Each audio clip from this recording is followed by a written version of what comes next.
You know, the thing about this room, a science lab, it can welcome hip hop if educators chose to allow it to. Because, you know, people talk all the time about culturally relevant pedagogy, culturally responsive pedagogy, but if we look more broadly at the intersections of the culture of people of color, it's hip hop.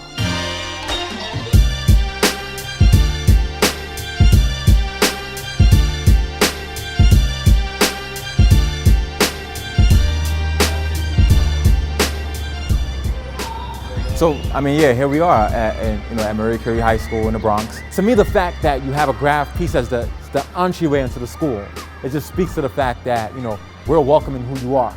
And so they see themselves when they walk in every day. They see their culture represented when they walk in every day. And then you go in, and in the classroom where the teachers are working on this hip-hop-based approach to science, you know, we're hoping great things happen.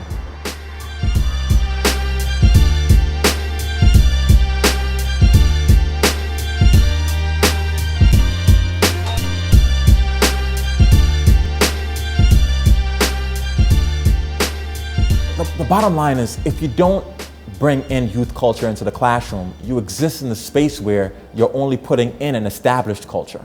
And an established culture necessarily alienates someone.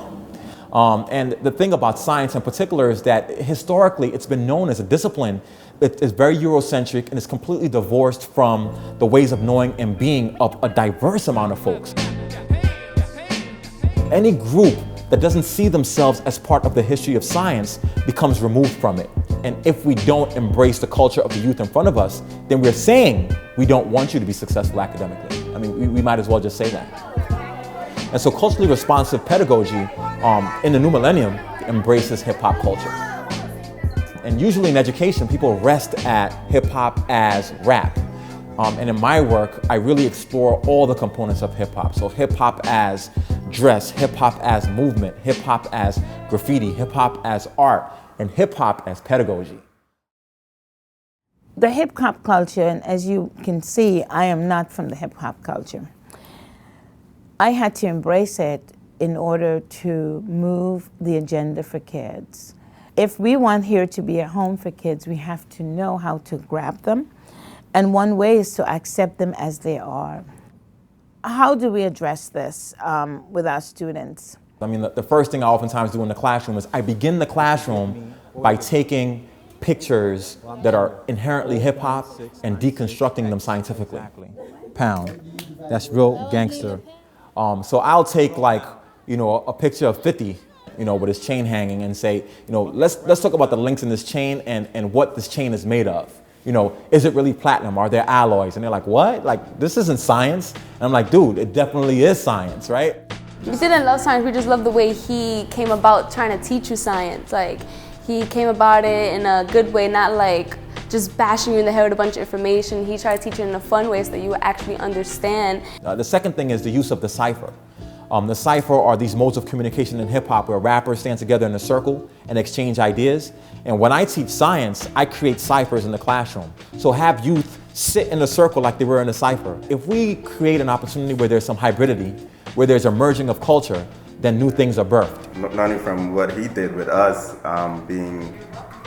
even though we are all from different, I would say we're all different ethnicities, there is still that one culture. Everything that's different is to be appreciated. So diverse cultures are important, and I think hip hop speaks a lot to that. Science educators talk all the time about argumentation.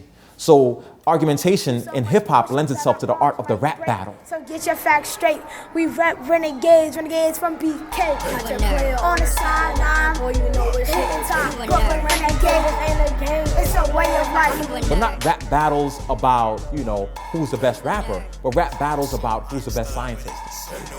I'm so Galileo with it. When I spit it, I'm so Washington Carver with it. It's the physicist / lyricist. I don't know if you guys remember playing the music in the classroom and even though it's not physical, it's symbolically. In fact, I could hear the same sounds that I hear outside. It sort of makes science seem like it's a little bit more connected. So that's why I did it. Now secret is revealed. It definitely made everybody more comfortable though. Yeah.